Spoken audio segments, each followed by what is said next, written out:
rasgos originales, más o menos, ¿no? Pese a que ahora está convertido en un templo. Que es el destino que han seguido muchísimos cines en Lima, ¿no? Así es.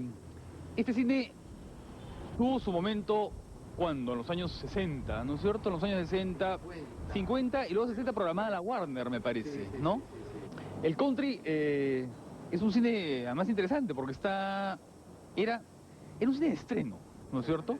Pero ubicado en una zona más bien residencial, como es esta, el Lince. Estamos en la avenida César Vallejo, no estamos a 2 cuadras de Arenales y... Hipólito Unanue, ¿no? Que era el hombre...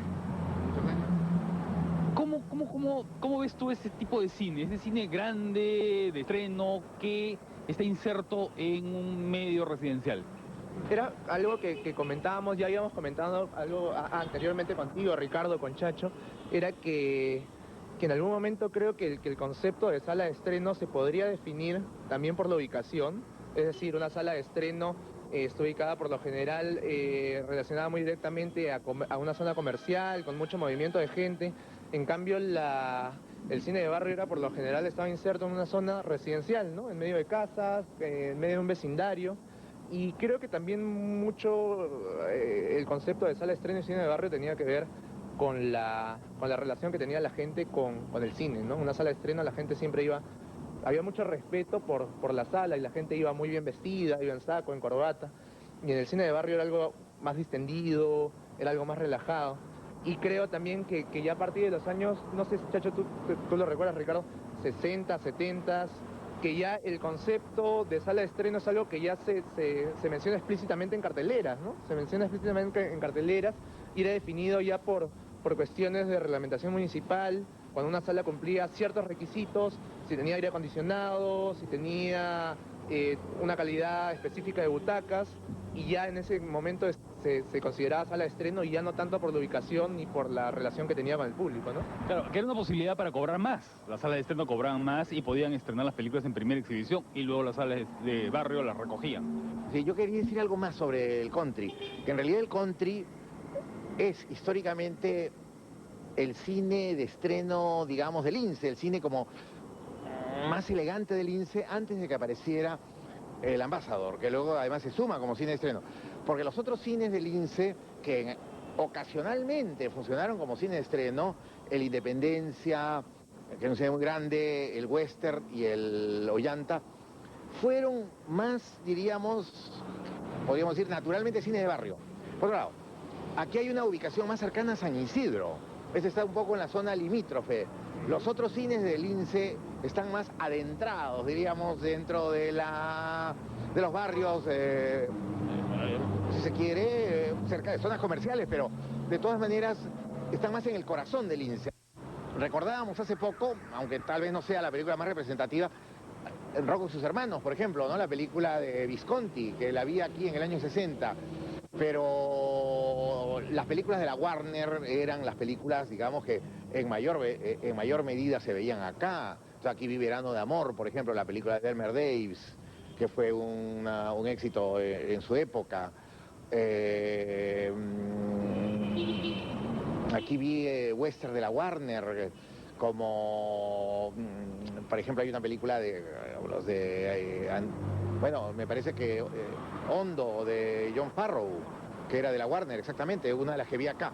Claro, y uno de los recuerdos, además del público que venía al western, es este lugar de aquí, ¿no? Donde había unos sándwiches de jamón del país Muy bueno. que inundaban con su olor toda esta zona, ¿no? Y era un sitio obligado casi, después de la película. Sí, de los mejores que yo recuerdo en Lima. Bueno, vamos a otro cine.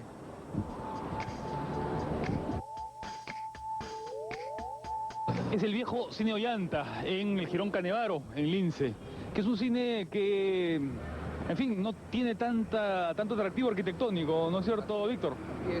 El cine Ollanta creo que no era especialmente bueno como arquitectura, como otras salas de cine en Lima. Hay unas que sí, que son un buen ejemplo de arquitectura, de un diseñador importante, pero en este caso el Ollanta, como otras salas, creo que trascienden al mismo hecho arquitectónico y es en esta carga tal vez de un lugar de reunión, de un lugar gregario, de haber pasado tanta gente por la sala que la gente sigue recordando a las salas más allá de que sea un buen o un mal edificio, ¿no? Creo que tiene que ver mucho con eso.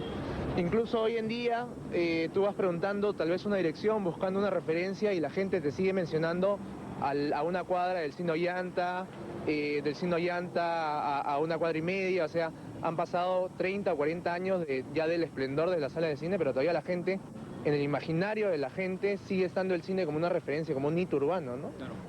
Ahora, el cine Ollanta, claro, es un hito urbano en Lince, pero no era un cine de estreno, digamos, no era que las películas llegaran en primera exhibición aquí, sino que las películas se estrenaban con algunas semanas de diferencia, y era un cine más barato, ¿no? Costaba menos la entrada. ¿Qué recuerdas tú del Ollanta, Chacho? Bueno, yo recuerdo, por ejemplo, primero, que era un cine que tenía varias localidades, que después con el tiempo ya llegaron más o menos a nivelarse, pero había el lateral, o sea, tú pagabas por el lateral, pagabas por la platea, pagabas por la platea alta. Había algo que no sé si recuerdas, Chacho, Ricardo, que recuerdo haber visto en algunas fotografías, que la parte del primer nivel, lo que era la platea, se diferenciaban las localidades en los laterales solamente por unos postes y unos cordones, que era pues simplemente agacharse un poco y pasabas inmediatamente. Y no sé si se respetaba, si se daban a respetar ese cordón que era totalmente inocente, eran unos pequeños postes y un cordoncito. Yo creo que se respetaban algunas funciones, ¿no? Y algunos días donde había más vigilancia, pero un día lunes a las 4 de la tarde, creo que podías sentarte donde querías, ¿ah? Y luego, claro, los chicos corrían de un lado para otro y se metían. En las funciones infantiles, por ejemplo, en las funciones de domingo o matiné domingo, los pasos de un lado a otro eran bastante frecuentes y eran muy difíciles de controlar, ¿no? Porque se hubiera necesitado un personal especial. Quiero dar un dato aquí importantísimo. Vi La Ventana Indiscreta por primera vez en el cine Ollanta. Eso sí es inolvidable, ¿ah? Yo vi Atila frente a Roma de Douglas Sirk aquí, ¿ah? Lo recuerdo con perfecta claridad. Vamos a otro cine. Es el viejo Cine Alianza de la calle José Gálvez en Lince. Tal vez esto es lo que más ha cambiado, ¿no? En materia de cines. Es decir, está el cine de barrio típico, ¿no? El barrio, o sea, había casi una rutina, ¿no? Mucha gente llegaba de trabajar, iba a su casa y antes de comer iba al cine, ¿no es cierto? Y luego cenaba. Es decir, había esta especie de, no sé, pues de horas de ocio empleados en el cine. El cine formaba parte de esa especie de costumbre social de ir al cine. Es lo que se ha perdido, porque ahora la gente va a multicine a comprar, a tomar algo, en fin, a pasear, ¿no? Pero en este caso, por ejemplo, el típico cine de barrio, ¿no? Sí, mira, el cine de barrio por lo general era, como tú dices, tenía una relación mucho más cercana y familiar con su entorno, ¿no? O sea, la gente que consumía el cine de barrio era la que vivía en las cuadras aledañas y la que vivía en el distrito cercano, a diferencia de la sala de estreno, que era, por lo general, lugares a los que la gente asistía en busca de la sala, y en busca de la película. Creo que eran actitudes distintas de los empresarios, tal vez, con respecto al público, y de la sala también con el público. Mientras el cine de barrio iba en búsqueda de su público objetivo, la sala de estreno daba una oferta que era lo suficientemente atractiva como para que la gente vaya a la sala, ¿no? Eran dos maneras distintas del cine, de la forma en que el cine trataba al espectador y también el espectador como consumía la sala de cine, ¿no? Sí, hay otra cosa adicional y es que la reacción, la actitud, la conducta del público en la sala de estreno era, digamos, especialmente en los años 40, 50, mucho más respetuosa, ¿no? Mucho más atenta, los cines eran más silenciosos. En cambio, en el cine de barrio había una conducta similar, pues, a cómo se comporta la gente, sobre todo la gente joven, en el barrio. Entonces eran cines bulliciosos, en los que además, como se daban las películas por rollos, el cambio de rollo, esta es una experiencia que ahora se ha perdido, suponía en los cines de barrio un salto.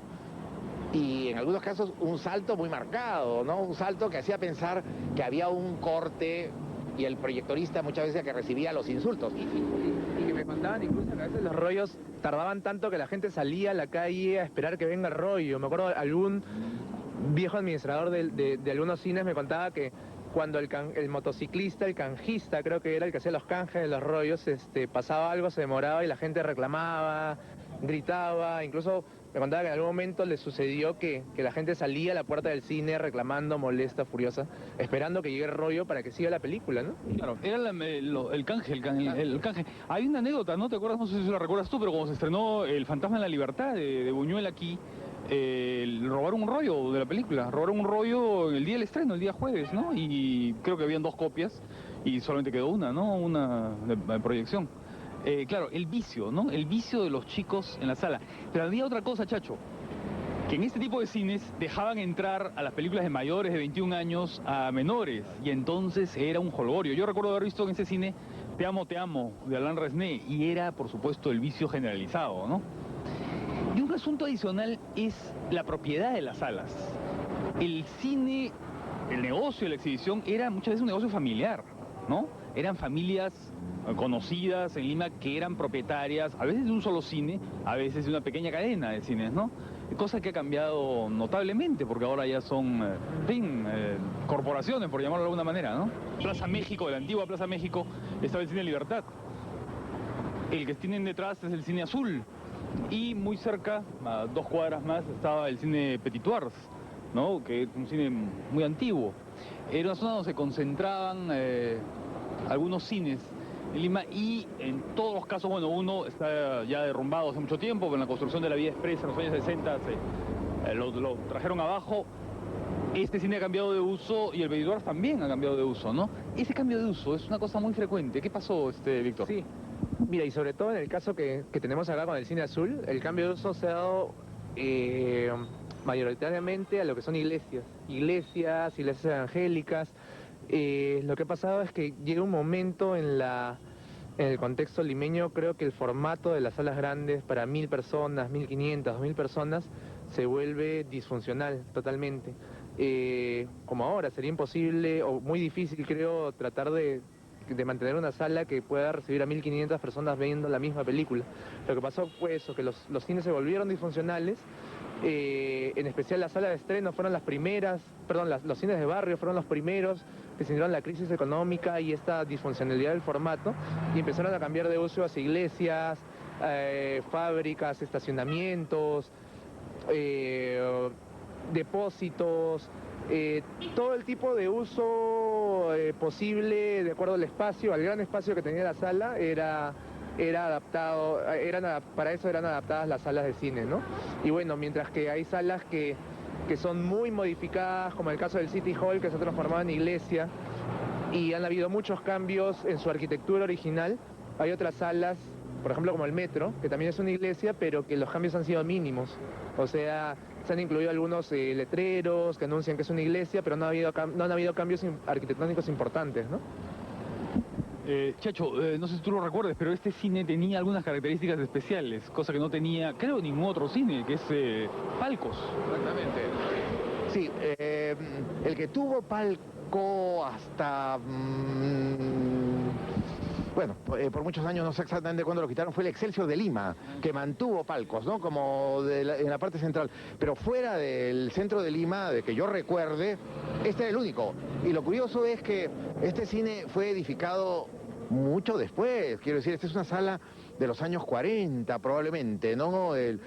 Y no de la sala de la década del 10 o del 20, donde todavía la influencia teatral era muy fuerte.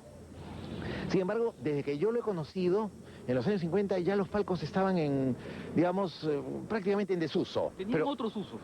Seguramente. Pero no había el acceso que seguramente los primeros años tuvieron, ¿no? Probablemente no le resultaba, vaya a saber uno, rentable o no al cine. Y además tenía altorrelieves, ¿no? Habían, en el interior habían, ¿no? Sí, había unos sí. grabados en las paredes, ¿no? Y por supuesto era un cine pintado de azul, se llamaba Azul, y durante muchísimos años tenía la fachada azul, ¿no es cierto? Y los interiores también, eran una cosa media celeste, ¿no? Sí.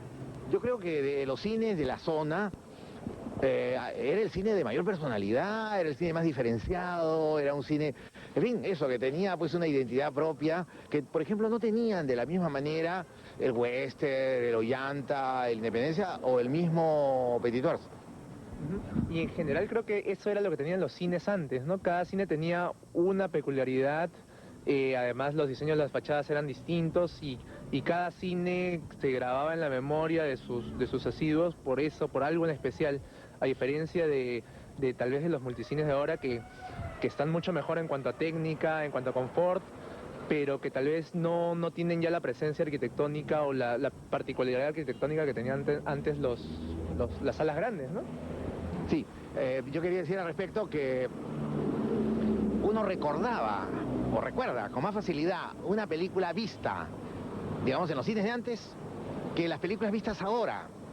Porque, bueno, naturalmente no te vas a acordar nunca en qué sala del Primavera o del Arcomar viste tal película, pero a veces incluso se te borran un poco, no sabes ya en qué multicine la viste. En cambio, era mucho más difícil olvidarse de qué película veía uno, por ejemplo, en el Azul o en el Country, para seguir con los cines de la zona que hemos visto.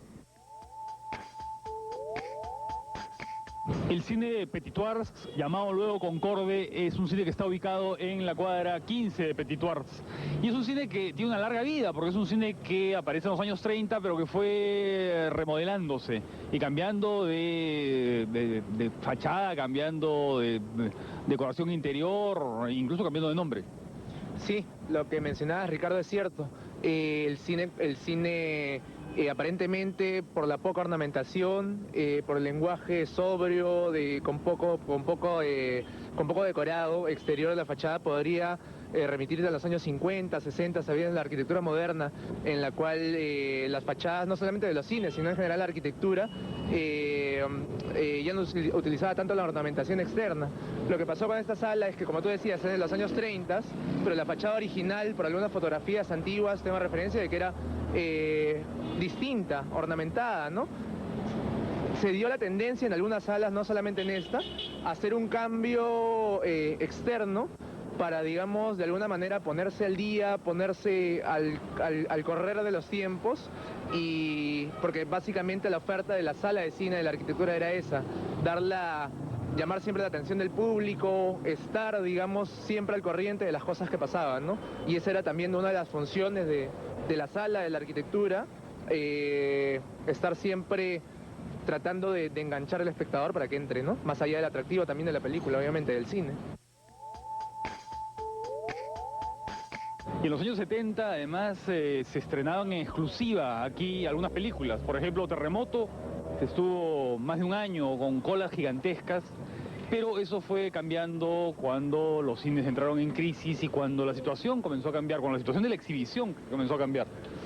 ¿Qué puedes decir del Roma?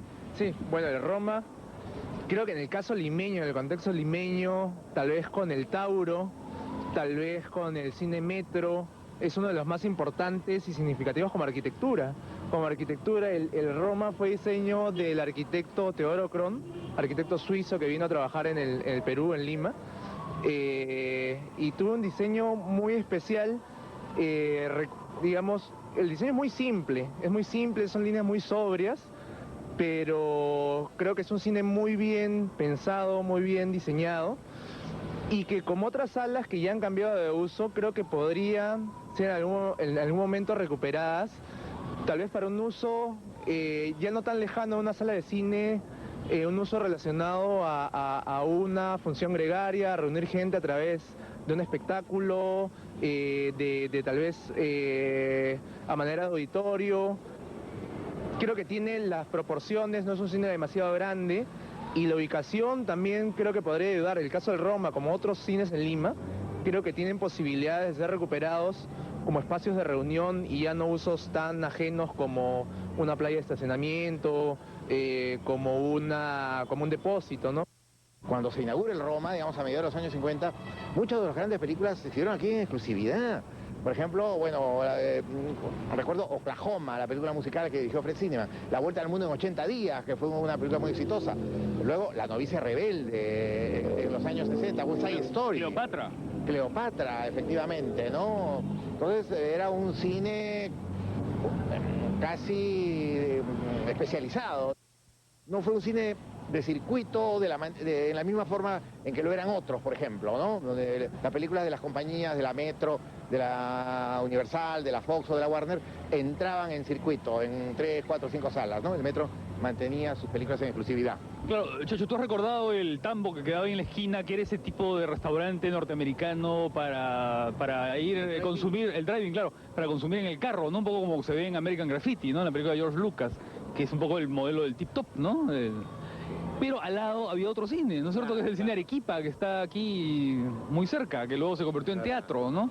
Que era un cine mucho más modesto, ¿no? Era un cine que recogía películas, que las retomaba, digamos, de la cartelera, ¿no? Esa idea de Víctor de recuperar cines es interesante, ¿no? Por ejemplo, da mucha pena ir al centro de Lima y ver el cine Colón tapiado, el cine República con ladrillos, ¿no? Como si hubieran sido exorcizados del porno, pero de mala manera, ¿no es cierto? Como que hubiera una especie de tapia ahí para que la gente no ingrese a un sitio pecaminoso. Y esta posibilidad de recuperar algunas salas es algo que se da ahora. También hay casos que ya son realidades, ¿no? Por ejemplo, el antiguo cine Excelsior de Miraflores, que ha sido retomado para el Teatro Británico, funciona, tiene mucha actividad. El Colón, el que mencionabas, el Teatro Colón, está en pleno proceso de recuperación. Lo están restaurando, lo están refaccionando. El Cine Metro tiene actividad también cuando se da el Festival de Lima, el Festival de Cine de Lima. Entonces son 3 ejemplos que nos demuestran que las salas de cine todavía tienen algunas posibilidades de funcionar y de seguir congregando gente alrededor de un espectáculo, ojalá del cine, ojalá alrededor de una película, pero definitivamente demanda esfuerzos, no solamente de propietarios, sino también de instituciones. Oye, pues entonces los cines no solamente ofrecían espectáculos, sino que también eran presencias físicas, eran espacios físicos que tenían un lenguaje, ¿no? Un lenguaje en su fachada, en sus paredes, y que además forman parte del imaginario, ¿no? Están clavados en la mente. Hay muchos espectadores jóvenes y viejos que tienen una relación casi amorosa con los cines, ¿no? Que recuerdan qué película vieron en tal cine y demás. Oye, muchas gracias.